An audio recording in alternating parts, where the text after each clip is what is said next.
Hello everyone. Today we talk about how to use the app of YouTube.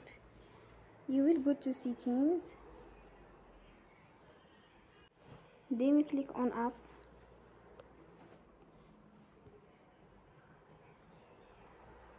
After that you will search the app YouTube.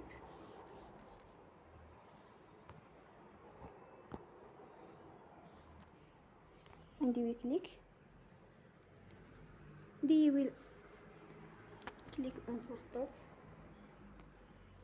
After that you will go to storage. Then we click on clear cache.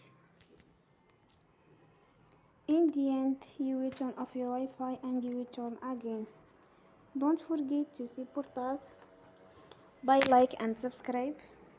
See you next time and thank you for watching.